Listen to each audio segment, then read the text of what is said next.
दिल्ली शराब घोटाला मामले में बड़ी कार्रवाई करते हुए ईडी ने तेलंगाना के पूर्व सीएम के चंद्रशेखर राव की बेटी के कविता को गिरफ्तार कर लिया है। के कविता की गिरफ्तारी के बाद हैदराबाद से लेकर दिल्ली तक की सियासत गर्मा गई है। इस गिरफ्तारी से आम आदमी पार्टी सबसे ज्यादा बेचैन है, क्योंकि ये गिरफ्तारी तब हुई जब दिल्ली की अदालत ने अरविंद केजरीवाल को राहत देने से इनकार कर दिया। अब उनके सामने 16 मार्च को कोर्ट में पेश होने के अलावा कोई दूसरा रास्ता नहीं बचा। ईडी के कविता को गिरफ्तार कर दिल्ली ला रही है। इसके पहले ईडी ने के कविता के आवास पर छापा मारा था और इस दौरान ईडी की टीम के साथ इनकम टैक्स के अधिकारी भी मौजूद थे और इतना ही नहीं, ईडी की टीम के साथ बड़ी संख्या में पुलिस कर्मचारी भी थे। ईडी की इस रेड से पहले के कविता जांच एजेंसी के कई समन पर पेश नहीं हुई थी। इससे पहले दिल्ली आबकारी नीति से जुड़े मामले के संबंध में ईडी ने के कविता से पूछताछ भी की थी। ईडी ने दावा किया था कि कविता शराब कारोबारियों की लॉबी साउथ ग्रुप से जुड़ी हुई थी, जो 2021-22 के लिए दिल्ली आबकारी नीति में एक बड़ी भूमिका निभाने की कोशिश कर रही थी। ईडी ने पिछले साल पहली बार के कविता को आम आदमी पार्टी के संचार प्रमुख विजय नायर के साथ कथित संबंध के मामले में समन भेजा था। आरोप है कविता लगातार नायर के संपर्क में थी। विजय नायर नीतियों के निर्माण और कार्यान्वयन के दौरान शराब उद्योग के व्यवसायियों और राजनेताओं से जुड़ा था। विजय नायर को जांच एजेंसी ने दिल्ली की शराब नीति में कथित घोटाले के आरोप में गिरफ्तार किया था। इससे पहले के कविता ने अपने पूर्व चार्टर्ड अकाउंटेंट बुच्ची बाबू गुरंटोला और अरुण रामचंद्र पिल्लई का लिखित बयान जारी किया था, जो नायर और अन्य के साथ विभिन्न बैठकों में उनके साथ जाते थे। केंद्रीय जांच बोर्ड ने बुच्ची बाबू को फरवरी में गिरफ्तार किया था, जबकि पिल्लई को प्रवर्तन निदेशालय ने पिछले साल मार्च में गिरफ्तार किया था। सीबीआई का कहना है कि शराब नीति तय करने के लिए दिल्ली के 5 स्टार होटल में जो मीटिंग हुई थी, उसमें मनीष सिसोदिया और के कविता मौजूद थी। ईडी को दिए बयान में बुच्ची बाबू ने माना था कि कविता की दिल्ली के सीएम अरविंद केजरीवाल और पूर्व डिप्टी सीएम मनीष सिसोदिया के साथ राजनीतिक गठजोड़ था। बुच्ची बाबू ने यह भी माना था कि कविता मार्च 2021 में विजय नायर से मिली थी और इससे पहले दिल्ली एक्साइज पॉलिसी मामले में बीआरएस एमएलसी की कविता को लगभग 9 घंटे पूछताछ के लिए बुलाया गया था और ईडी ने उन पर साउथ ग्रुप का हिस्सा लेने और होने का आरोप लगाया था, जिसमें हैदराबाद स्थित व्यवसायी अभिषेक बोयनापल्ली, अरुण पिल्लई और अन्य राजनीतिक नेता शामिल हैं, जिन्होंने कथित तौर पर आम आदमी पार्टी को 100 करोड़ रुपए की रिश्वत भेजी। ईडी ने बीआरएस एमएलसी की कविता से पूछताछ के बाद दिल्ली एक्साइज पॉलिसी मामले में मनी लॉन्ड्रिंग की जांच के सिलसिले में उनके पूर्व चार्टर्ड अकाउंटेंट बुच्ची बाबू गुंटोरोला से भी पूछताछ की थी। ईडी ने दिल्ली के मुख्यमंत्री अरविंद केजरीवाल को दिल्ली एक्साइज पॉलिसी 2021-22 मामले में अनियमितताओं को लेकर अब तक 8 बार समन भेजा है और इसके बावजूद दिल्ली के मुख्यमंत्री अभी तक जांच एजेंसी के सामने पेश नहीं हुए। बीआरएस नेता के कविता के घर ऐसे समय पहली रेड हुई जब लोकसभा चुनाव की तारीखों के ऐलान होने वाले हैं। बीआरएस ने हाल ही में लोकसभा चुनाव 2024 के लिए 4 उम्मीदवारों के नामों की घोषणा की थी। ईडी और अदालत दोनों के सामने पेश होने के लिए नखरे दिखा रहे अरविंद केजरीवाल को 2 दिनों की लंबी सुनवाई के बाद सेशंस कोर्ट ने तगड़ा झटका दे दिया। सत्र न्यायालय ने निचली अदालत के समन पर स्टे लगाने से इनकार कर दिया। अब केजरीवाल को कुछ घंटे बाद राउस एवेन्यू कोर्ट में हाजिर होना पड़ेगा और जमानत पाने की कोशिश करनी होगी, लेकिन अरविंद केजरीवाल को जमानत मिल पाना आसान नहीं है। अगर ईडी कोर्ट में केजरीवाल से पूछताछ के लिए अड़ गई तो फिर कोर्ट भी केजरीवाल की कोई मदद नहीं कर सकता। कोर्ट को केजरीवाल को ईडी के हवाले करना ही होगा। अरविंद केजरीवाल ईडी के एक के बाद एक समन को अवैध बताते रहे और उनके सामने पेश होने से बचते रहे। दिल्ली के मुख्यमंत्री ने सत्र अदालत में अपील दायर करके व्यक्तिगत पेशी से छूट की मांग की थी। उनकी याचिका पर 2 दिन तक लंबी सुनवाई हुई। स्पेशल जज राकेश सयाल ने कहा है कि कार्रवाई पर स्टे खारिज किया जाता है, लेकिन अगर केजरीवाल उपस्थिति से छूट चाहते हैं तो ट्रायल कोर्ट में अपील कर सकते हैं। एक के बाद एक लगातार 8 समन को दरकिनार किए जाने की वजह से ईडी ने केजरीवाल के खिलाफ शिकायत की थी। सीएम पर आईपीसी की धारा 174 लोक सेवक बुलावे पर हाजिर न होना के तहत मामला चलाए जाने की मांग की थी। अतिरिक्त मुख्य मेट्रोपॉलिटन मजिस्ट्रेट दिव्या मल्होत्रा की अदालत ने प्रथम दृष्टया केजरीवाल के खिलाफ ईडी के आरोपों को सही माना और केजरीवाल को हाजिर होने के लिए समन भेजा, लेकिन केजरीवाल बजट का बहाना बनाकर वीडियो कॉन्फ्रेंसिंग के जरिए पेश हुए और अगली तारीख को खुद पेश होने का दावा किया। लेकिन अपने वादे को पूरा करने की जगह केजरीवाल सेशन कोर्ट जाकर समन पर स्टे की मांग करने लगे। मुख्यमंत्री अरविंद केजरीवाल की तरफ से अधिवक्ता राजीव मोहन और वरिष्ठ अधिवक्ता रमेश गुप्ता ने दलीलें रखी। केजरीवाल के वकीलों की तरफ से कई दलीलें पेश करते हुए केजरीवाल को व्यक्तिगत पेशी से छूट देने की मांग की गई। ईडी की ओर से पेश हुए additional solicitor general S V Raju ने याचिका का पुरजोर विरोध किया। कोर्ट ने गुरुवार को पहले और शुक्रवार को दूसरे समन पर दोनों पक्षों की सुनवाई करने के बाद फैसला कुछ घंटों के लिए सुरक्षित रख लिया था। सुनवाई के दौरान केजरीवाल के वकील ने कहा कि केजरीवाल ने एक मुख्यमंत्री होने के कारण यह कहा था वह नहीं आ सकते, जबकि न्यायाधीश ने आदेश में यह भी नहीं लिखा कि उन्होंने इस पर विचार किया। वकील ने कहा कि मैंने हर समन में अपनी गैर हाजिरी के लिए वैध कारण बताए, इसलिए मैं कार्यवाही पर रोक लगाए जाने का अनुरोध कर रहा हूं। केजरीवाल के वकील ने कहा कि एजेंसी ने चेतावनी दी थी कि यदि आप नहीं आए तो हम आप पर मुकदमा चलाएंगे। केजरीवाल के वकील पहले भी ये कह चुके हैं।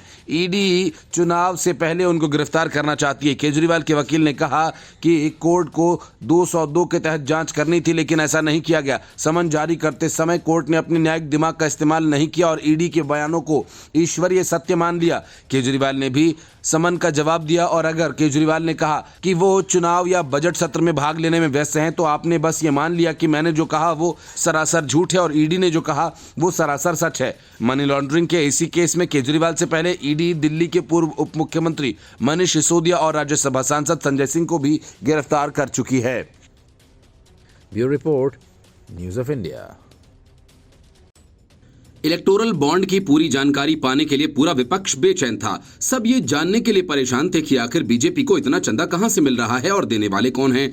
इसलिए पूरा विपक्ष इलेक्टोरल बॉन्ड की जानकारी पाने के लिए बेचैन था। सुप्रीम कोर्ट के आदेश पर स्टेट बैंक ऑफ इंडिया ने पूरी जानकारी चुनाव आयोग को सौंप दी और चुनाव आयोग ने वो फाइल अपने वेबसाइट पर अपलोड कर दी। अब इलेक्टोरल बॉन्ड की डिटेल्स सार्वजनिक कर दी गई हैं, लेकिन इलेक्टोरल बॉन्ड की डिटेल्स देखने पर एक ऐसी जानकारी सामने आई है जो सबको हैरान करने वाली है। डिटेल्स खंगालने पर पता चलता है कि कंगाल पाकिस्तान की एक पावर कंपनी ने भी भारतीय राजनीतिक दलों को चंदा दिया। ये चंदा तब दिया गया जब 2019 के लोकसभा चुनाव होने थे।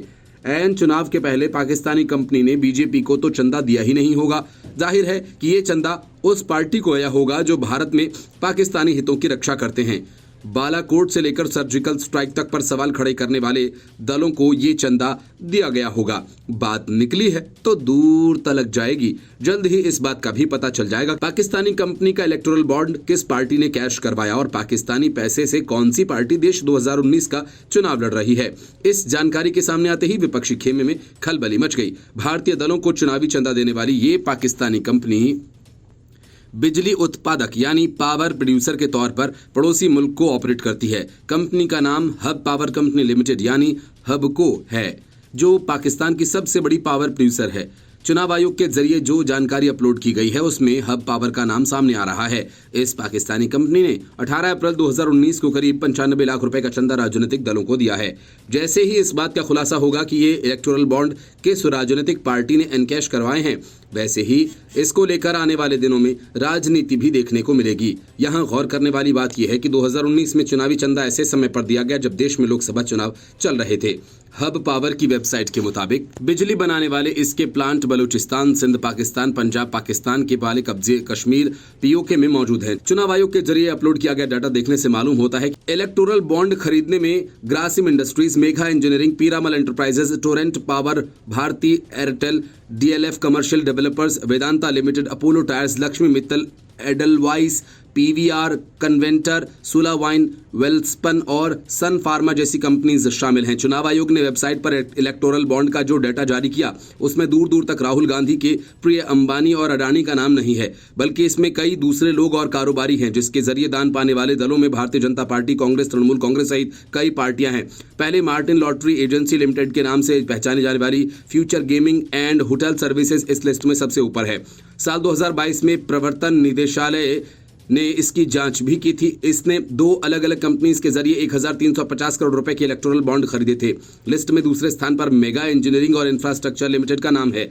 इसने कुल 966 करोड़ रुपए के बॉन्ड खरीदे।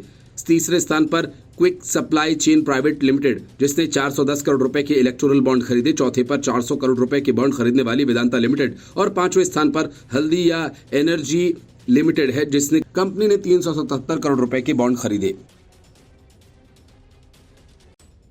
अरविंद केजरीवाल को झूठे आरोप लगाना और फिर माफी मांगने की बुरी लत है। उन्हें मुकदमेबाजी की भी आदत है। माना जा रहा है कि अरविंद केजरीवाल देश के सबसे बड़े मुकदमेबाज सीएम हैं, जो हर छोटी बात पर सीधा कोर्ट पहुंच जाते हैं। लेकिन इसी चक्कर में सीएम साहब बुरे फंस गए और दिल्ली हाईकोर्ट ने 50,000 का जुर्माना ठोक दिया। वजह यह कि दिल्ली सरकार ने गलत अपील दायर कर दी थी। राज्य उपभोक्ता विवाद निवारण आयोग में संविदा कर्मचारी महिला स्टेनोग्राफर को मातृत्व लाभ देने के सिंगल जज बेंच के आदेश के खिलाफ अपील खारिज करने के बाद यह जुर्माना लगाया गया। हाईकोर्ट के डिवीजन बेंच ने पिछले 12 मार्च को अपने फैसले में कहा कि गलत मानी जा रही अपील को सभी लंबित आवेदनों के साथ खारिज कर दिया जाता है। साथ ही प्रतिवादी को आज से 4 सप्ताह के भीतर 50,000 रुपए भुगतान किया जाएगा।